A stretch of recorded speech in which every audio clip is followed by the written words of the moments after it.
Hello to all you yids out there. This is the Heart Now Here Spurs Fans Podcast, a podcast from a bunch of yids to all you yids around the world. And you're thinking, what? It's June. What's going on? It's 32 degrees outside.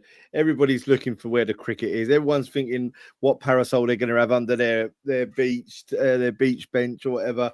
No. We are here for a midsummer pod on this Thursday night. It's myself, Lee Tarrier, Kevin Dennis. We might have TJ Smith somewhere in the universe, the metaverse coming along. I think like our internet is looking to think of having an holiday, but hopefully we can all get together. I see him there, TJ. Earth to TJ, can you hear us, bro?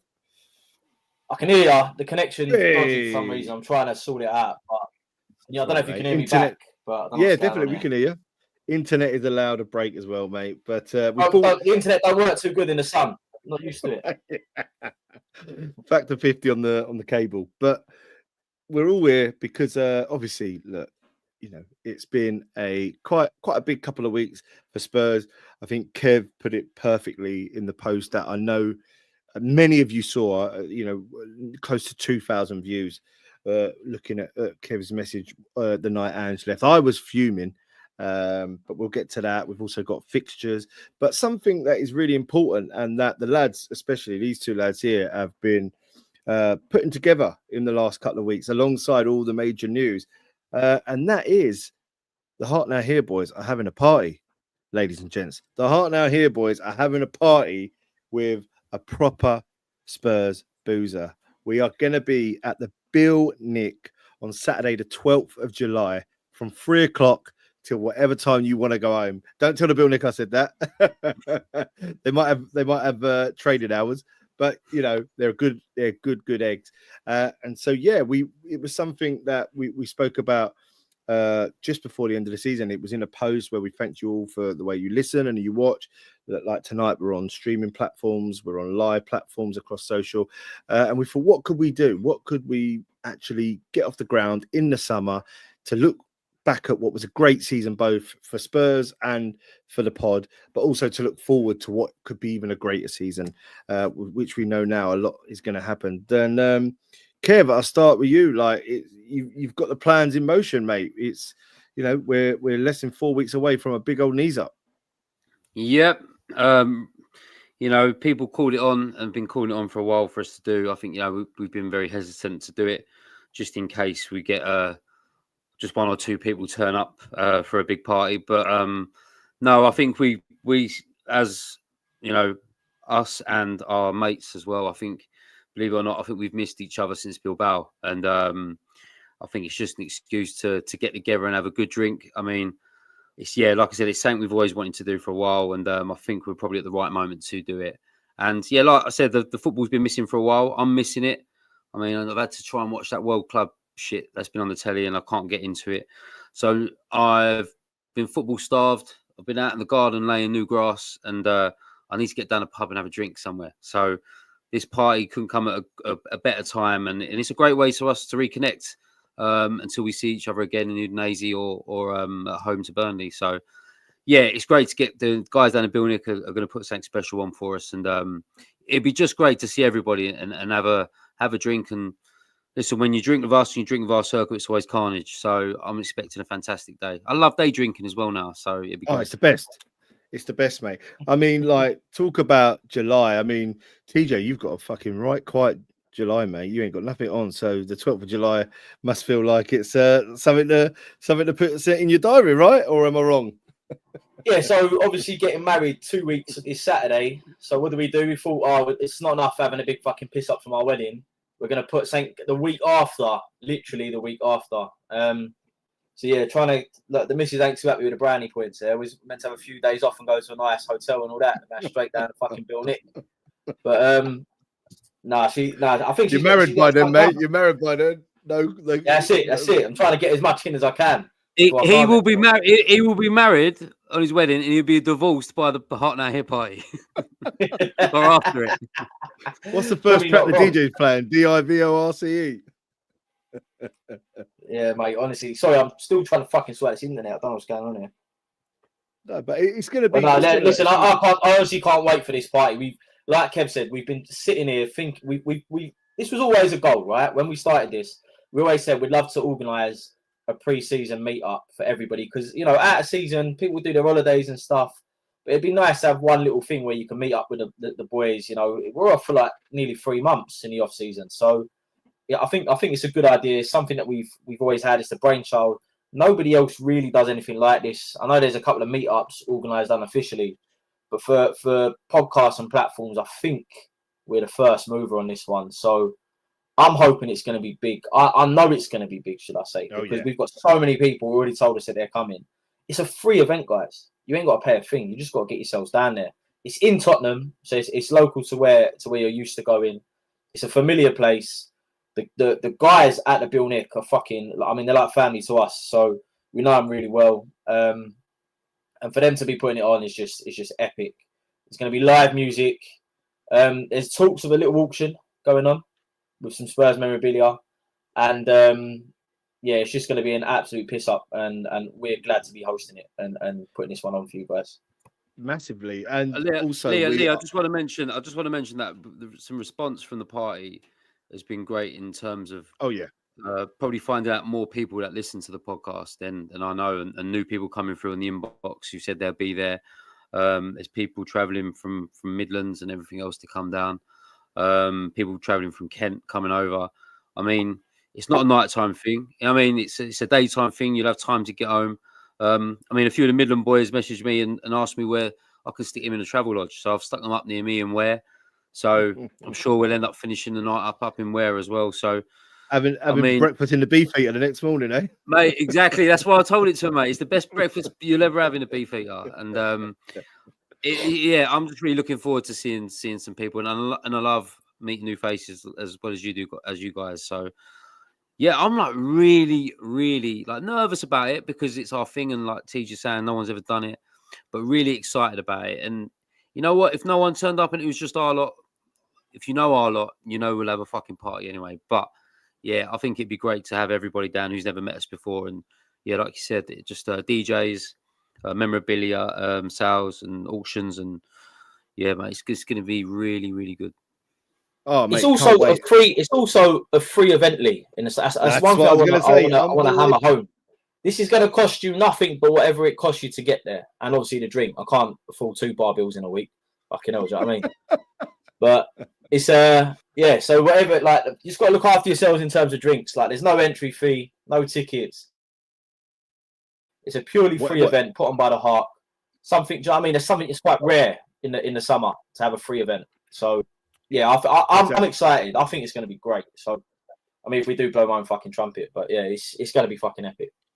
No, exactly, and that's what we want. And you know what? As we say, we've been talking about this for a while. It's lovely to do it. I think it's at the right time to do it, at the right boozer. It's going to be a great time. And also, big love to our sponsors. The day is proudly sponsored, as we are, by Hotspur Heritage. At Hotspur Heritage, you've got to get on these guys' channels. What they do is absolutely fantastic, and they are fantastic to us. They've really been a massive help in us moving forward last season as a podcast, and then to back us for what is a good old party, a good old knees up, is phenomenal. So we can't thank them enough.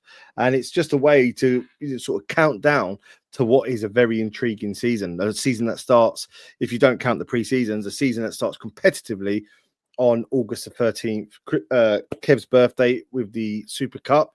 Amazing.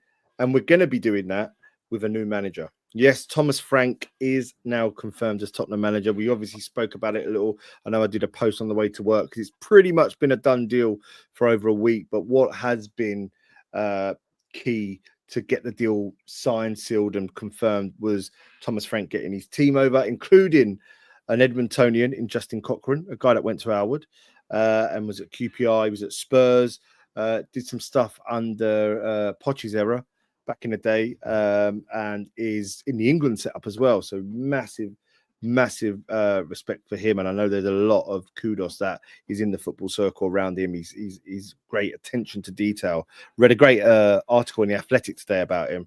But yeah, I mean, we had Kev do what I thought was a spot on content piece minutes after Andrew was fired on that Friday. What was it, 2 weeks ago tomorrow?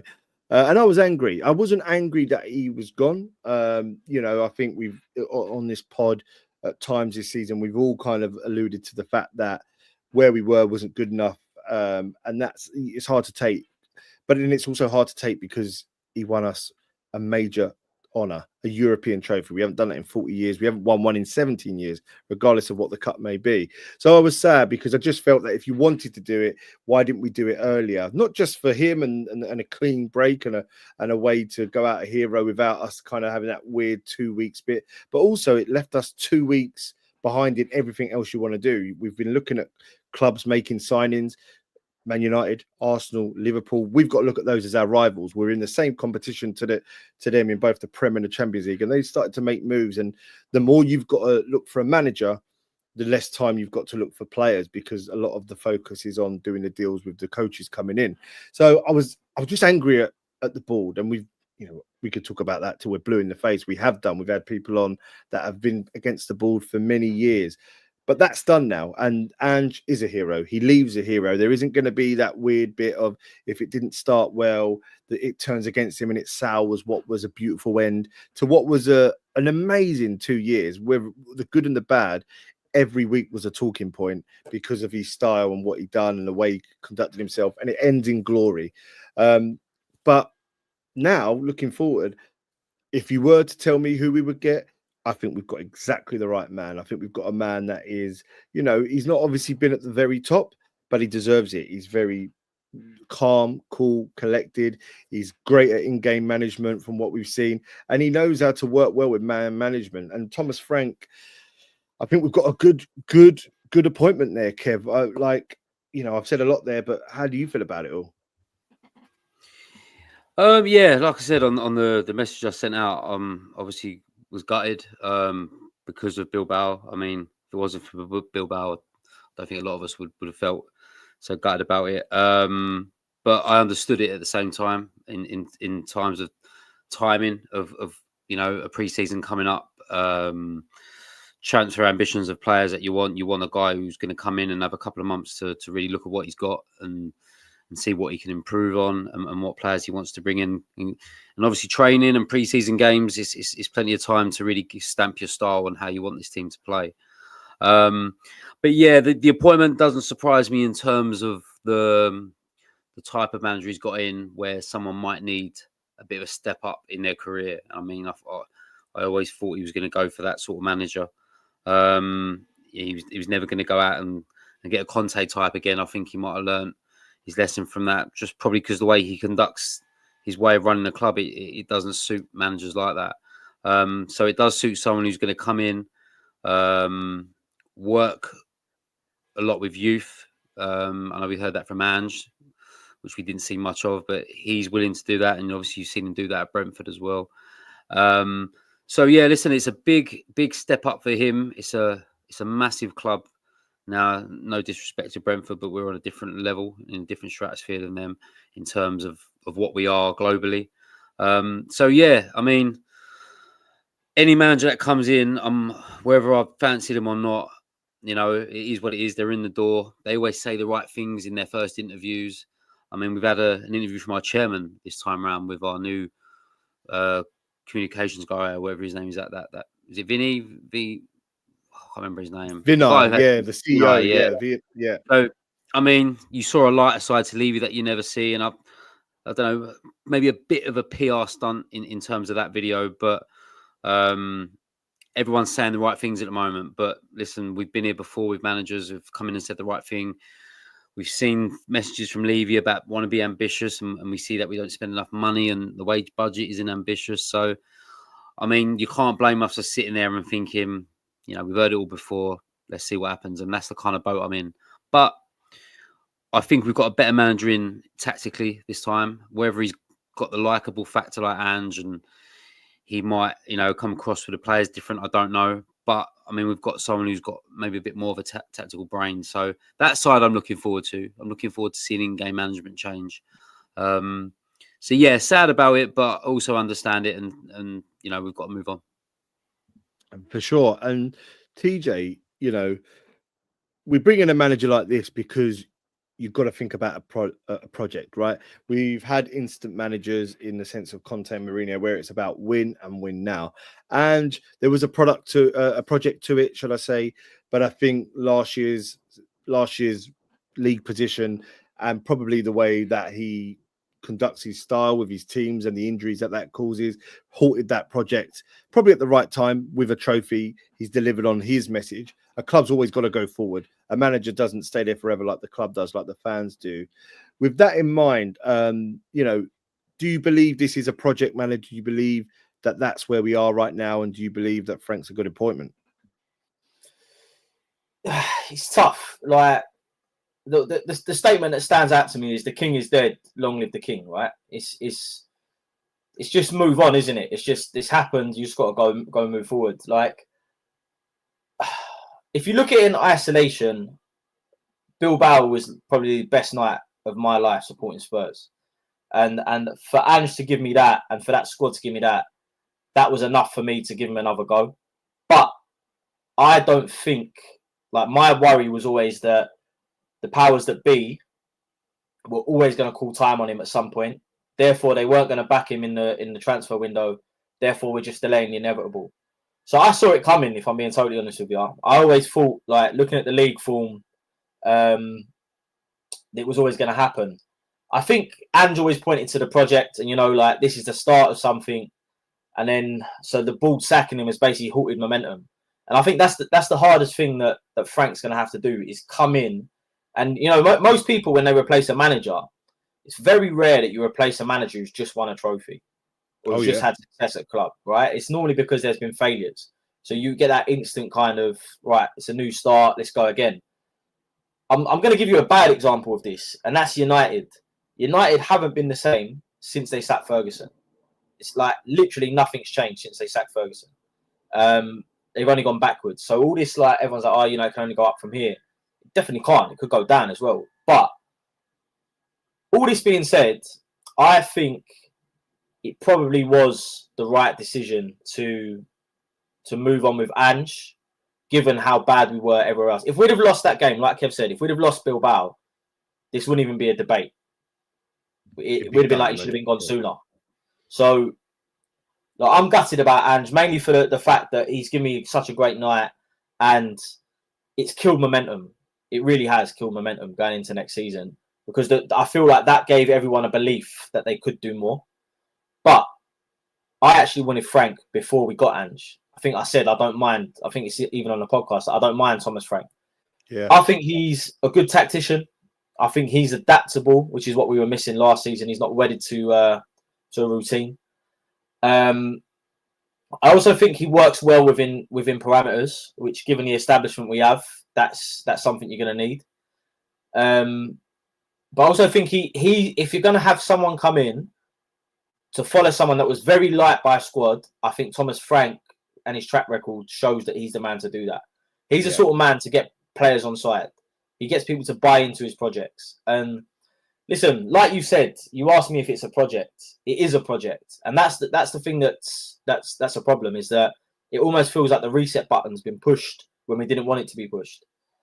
But the powers that be need to back this manager with whatever he wants in a transfer window. Otherwise, it is just the merry-go-round again. You've got a new manager in.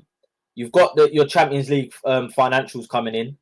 You need to back this manager and give him what he wants so that he can build on the success of last season. This isn't a case of, right, we won something last year.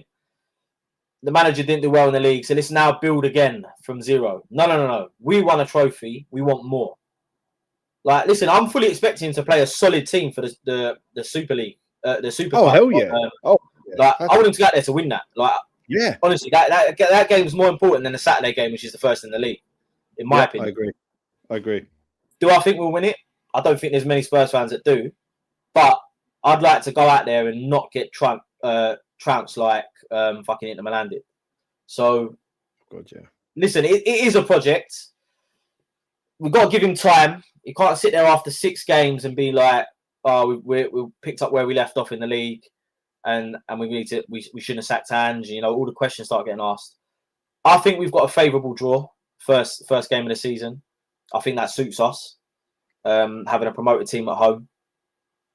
So listen, I'm like I said at the beginning of this little spiel that I've gone on with. The king is dead. Long live the king.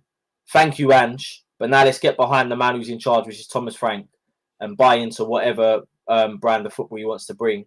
That hopefully gives us more success. Because I've had a taste, and I fucking want more.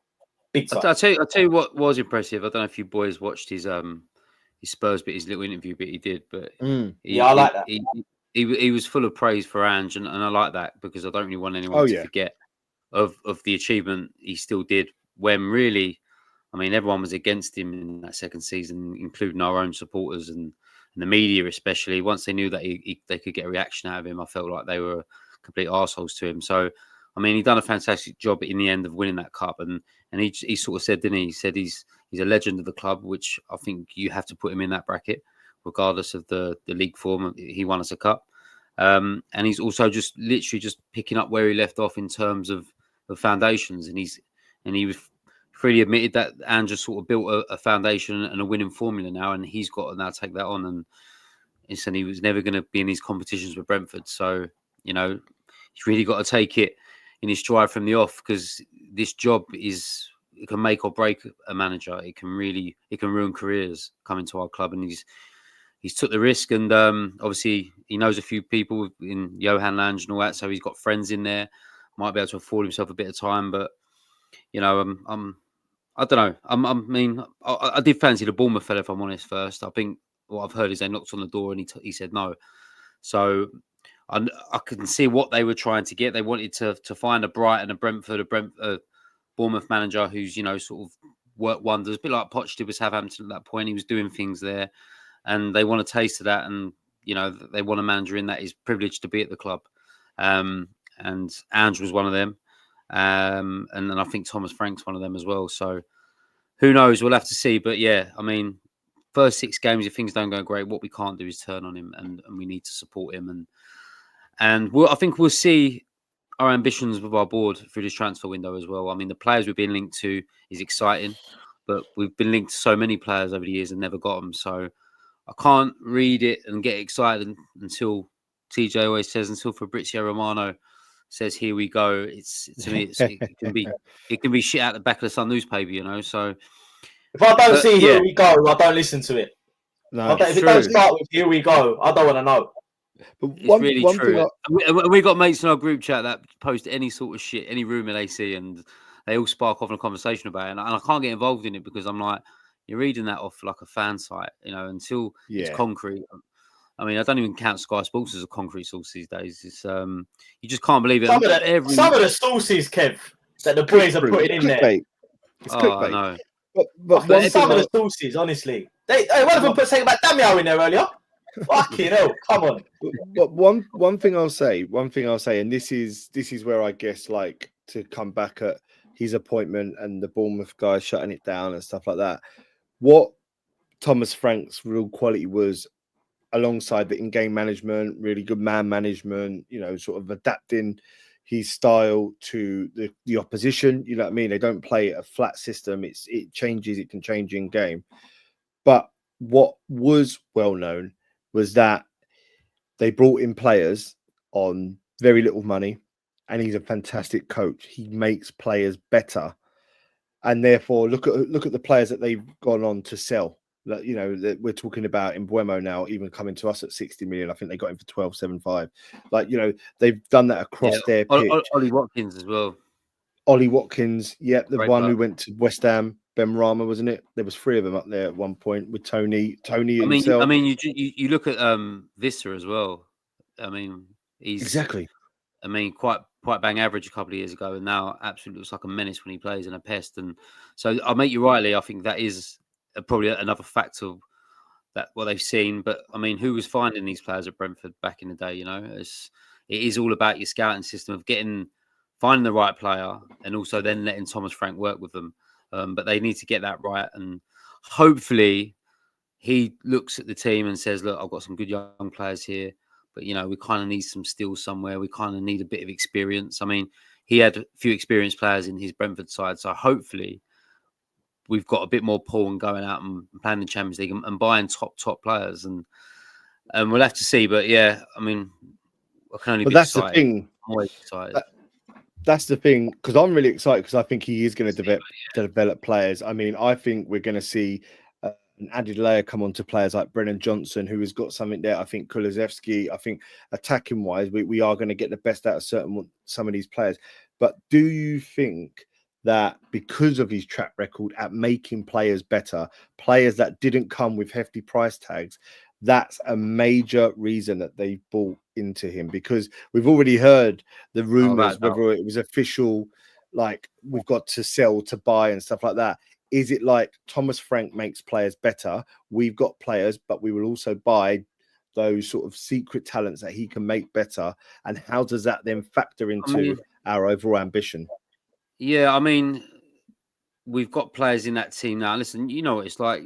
Sometimes you just need a new manager to come in and give you a bit of belief about yourself. You know, I talk about players like Dragoos and someone like that who's coming with loads of promise. I mean, I hate to say it, but that injury might help him out now. Now he comes back and he's got a new manager in with different directions. And, you know, at that point, I thought Dragusin was, you know, had a lot of pressure on his back. I think his confidence went to shit. I've seen it with him, Davinson Sanchez, them sort of players. So he's got players like that coming back. So he might have a bit of a fresh appeal on some of them, and maybe players like Basuma, who's been quite hot and cold, Benson Kerr, quite hot and cold. Pedro Porro has sometimes been hot and cold. So he's got a fresh thing going with the current lot. But yeah, I mean, if you're going to play in the Champions League and you're going to try and finish in the top 6 or 7 now, the top 8 is quite hard with the talent in the league. I mean, we need better players, and listen, the players we're being linked to, I'm excited about. But yeah, until we get them over the line, I'll stay quite calm about it all. Yeah, I mean, as we said, TJ, season starts on August 13th. We've got a game against the Scum on July the 31st. I mean, take that for what it is. It's a pre-season friendly. We've got Newcastle, which could be Sonny's last game. There's a lot of talk about Sonny and him going to Fenerbahce or into Saudi. It's all open. Parties are all open for it to go. But it starts on August the 13th. And yesterday, as is one of the most exciting days of the summer, being a fan, it was fixture release day. And like you said, we start with a very favourable home tie against a promoted side in Burnley. Tell us how you think about the first few games. It's Burnley, then it's City away. I mean, it's probably a better time to do it. You know, getting it out of the way is the wrong way to look at it, but you'd rather get a big game going early. Bournemouth at home, West Ham away. That's our first 4. What do you reckon? Well, firstly, you're forgetting that we've got City's number, so like that's done as well. True. Don't worry about that. True. No, listen, I think pre-season's huge. I know we've got some big games like Arsenal, Newcastle, but I think that is where Frank should be looking and going, right, who are my players? What am I going to work with? So that when we get to that Super Cup game, when we get to the first game of the season, he knows who his first 11 is that he's going to put out.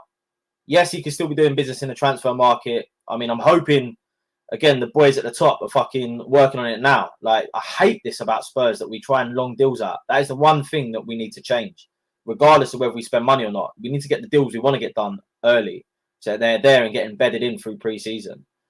So I hope the main thing is that come them games, he knows who his starting 11 is, and he has a good idea of who he wants to play, because that's so important. But the one thing I would say is don't get too on his back. Like, listen, do I expect us to beat Burnley? 100%. I fully expect us to go out there and beat Burnley. Like, it is what it is. Like, we're off the back of some good results, and a new manager. You get the feel good factor around the place. It's a home game to start. This is quite rare as well, by the way. We start and finish at home, which is unusual. Normally, I think it's normally one or the other. So yeah, it's interesting that we got a home game to start the year and to finish it. But I actually looked at the fixtures, and yes, City away is going to be hard, but you know, listen, they're going to be finding their feet as well. They've lost De Bruyne in the summer. They've got a few new players coming in and out. That's why I teach. I think it's a good time to play them. I mean, at the start of the season, it's all a bit unpredictable of where people are and gelling new players. Yeah. I think, like you said, I'd rather play City away second game of the season than fucking the 15th game of the season. So I think their season might finish in July as well. They've got this Club World Cup that don't finish till the 13th of July. I agree. I think all them factors. I think I think it's good to play City away. Listen, I'd rather have played Liverpool away or someone like that early on because I just never fancy us in them games. So I'd like to do it when they're kind of still finding their feet. But City away, like I might even go, to be honest. Believe it or not, I've never done City because I've always thought it's there. So I might, like, it's in the summer, I might try and push myself and get up there for that one. But yeah, City away, and then you said Bournemouth at home, isn't it? After that, Yeah, on the 30th. yeah, again, another one. You don't know really what you're going to get with Bournemouth this season. They were good last year, but they fell off near the end. Obviously, they missed out on Europe in the end because they were in those places for a long time. So yeah, I don't know what you're going to get with Bournemouth, but again, at home first, why not? And then obviously, I think the big first massive one for us is West Ham away, and it's a derby. It's in September, so it'll be early. They always love trying to get one over on us. So yeah, I think we owe them one as well. So that's the one I'm looking forward to the most out of the first 6. But yeah, listen, I looked at them fixtures and I did a lot of people. Yeah, City away second game, but I don't mind it. I actually think for a new manager coming in, the first game especially to be at home and then to be against a promoted side, we actually prior to the past couple of years had good records against promoted sides. So as long as we can get that back, I fancy us. Listen, I'm optimistic, but I'm also not an idiot. I remember where we've come from. Like to finish 17th in the Premier League this season, and then in last season, sorry, and then expect us to finish top 4 or 5 this season is a big ask. I would be happy if we could get back up the table into the top half, push for those European places. Like Kev says, most years now, 8 places will probably get you a European spot. So, yeah, I'm like that should be the aim this year. Get back into Europe via the league, get back up the table, and hopefully get some sort of silverware. But yeah, the fixtures I'm pretty happy with all round. Yeah, they're pretty well balanced. I mean, one thing, Kev, what's your take on no Boxing Day? Do you like a Boxing Day fixture? Is it something that you like having? Yeah, I mean, tradition, right? Ever since we were kids, it's always been there. And what's good about not having it, though, is that the missus loves to keep me wrapped up Boxing Day. So I might get away with. Is it away at Palace on the 27th? It is on the 27th. They could change to Boxing Day if TV wants, but it doesn't look like it's going to happen. Yeah, TV's going to change those days, though. In that sense, it's great. Boxing Day. Yeah, but Boxing Day for me isn't nothing without football. I love Boxing Day. You probably might have a bit of Scottish on there. I think Scottish play Boxing Day, don't they? So, but yeah, normally me and Shell's brother, while the girls are cooking the dinner, we nip off to the pub every Boxing Day and watch the football in there, and then go back piss and have a roast dinner. But so a bit different this year. But yeah, traditionally, I think it always has to be Boxing Day. I mean, why they haven't got it? I think Amazon Prime normally have it around Christmas, don't they? They've lost it now. They haven't got them. Their Skies took those. Yeah. Oh, Sky got them. Prem. Yeah. So yeah, I'm a traditionalist. I love things like that, New Year's Day and Boxing Day games and all that. But yeah, it is what it is. But yeah, on the other side of it, I might get to go Palace away on the 27th. So not all is lost. Never. Every cloud. I mean, dates for your diary: Saturday, November 22nd, Arsenal away. Obviously, permitting that doesn't change. And then we've got them at home Saturday or that weekend of February the 21st. Really, really exciting times. I think the spread of how we play teams, November's pretty tough. Chelsea at home on the 1st of November, Man United at home on the 8th of November, and then Arsenal away. Obviously, being at home, you're always going to back yourself that little bit more. That's probably the toughest month in terms of the caliber of teams. December's always going to be tough, as is January nowadays, with the Champions League leading over to that and the League Cup. Newcastle away midweek in December's a killer. That's the one thing I looked at. That was fucking shit. That midweek. I know you've got to take time off work, but Wednesday night in Newcastle will be just as good as a Saturday up there. I mean, it's fucking mental. Christmas night out. Yeah. Oh, man, it's the best. Yeah. Maybe that's where we should do our Christmas party up in Newcastle. Maybe. Yeah, let's bring everyone from the building. If we leave, we'll make our way up there for Christmas.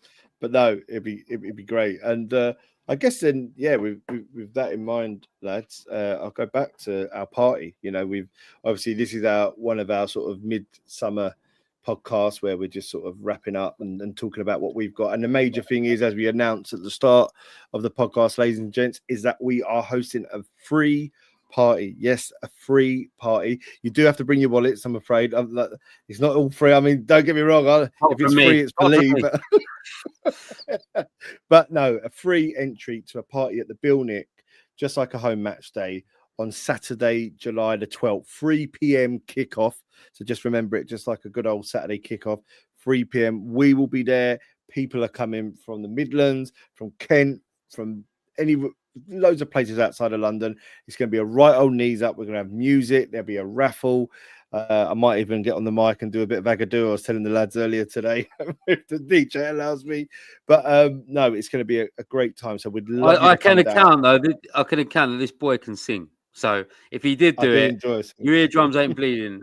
I've known this guy so long, and he's going to hate me for this now. But I remember nicking a tape out of his bedroom once. Do you remember that? I knew he used to record himself singing on this like little recorder thing. And I went home and played it, and it was him singing the Spice Girls. And I remember it just like yesterday. TJ, have you got an entertainer for the wedding? I can tell you, if people down the Bill Nick want to hear him sing Two Become One, it would be fucking fantastic. Oh, mate. That is not happening. You know that, innit? I tell you what, this is so my summer party. I got drunk on white wine so much they did karaoke. Everyone had been chucked out. I said, no, I ain't finished my wine. Put the karaoke on. And what did I sing? Fucking Two Become One. Was it really? This is gonna happen. This is gonna happen. Yeah. It was Two Become One, mate. Brilliant. But no, so we're gonna have a right laugh. You know, the whole ethos of our pod, ladies and gents, has always been lads down a pub, talking emotionally, whether it's right, wrong, it's actual fandom.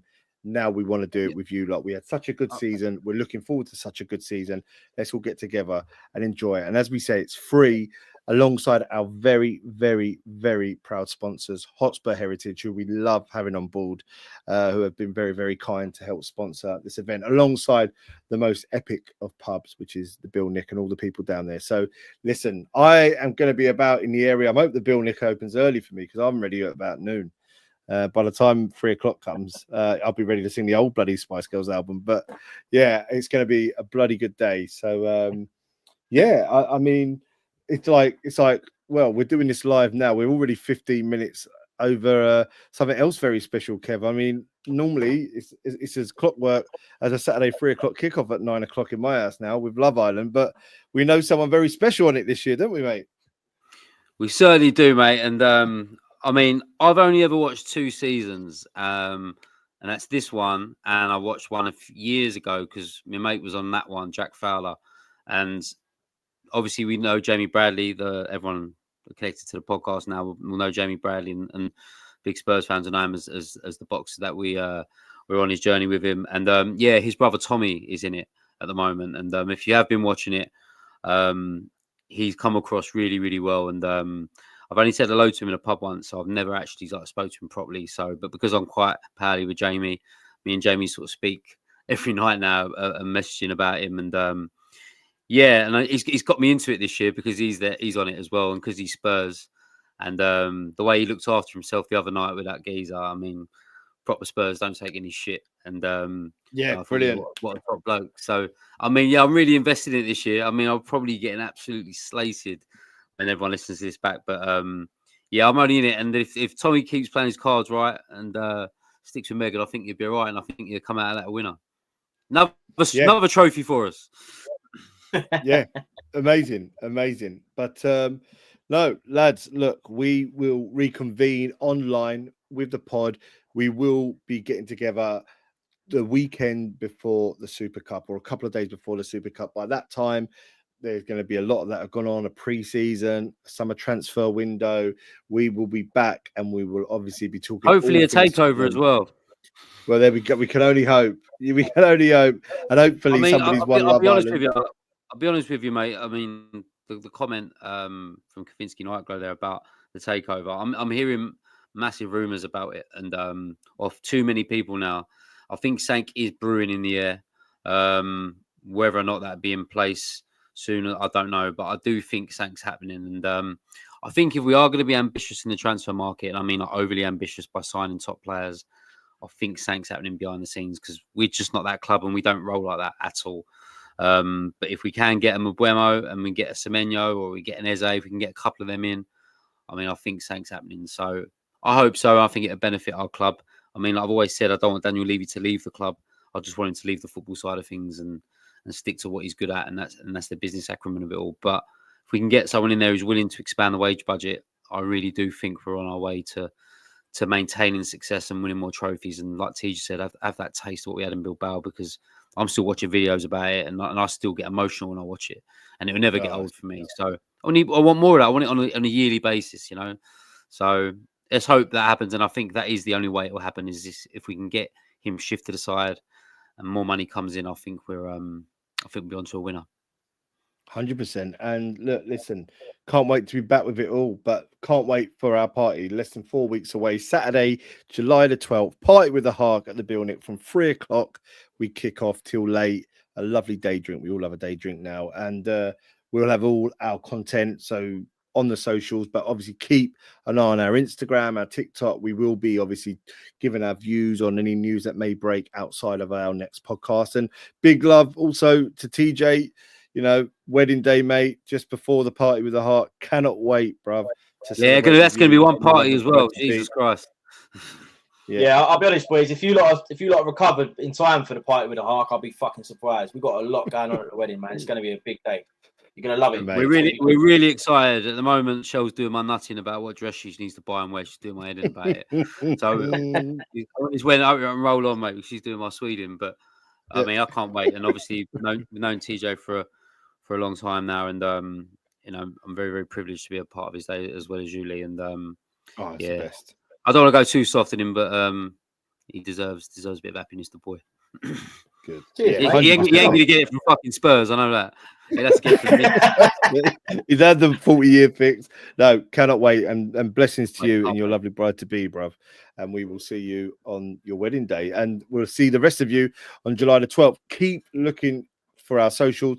We'll be present at times throughout the summer. But before that, we will see you on July the 12th. Enjoy your summer.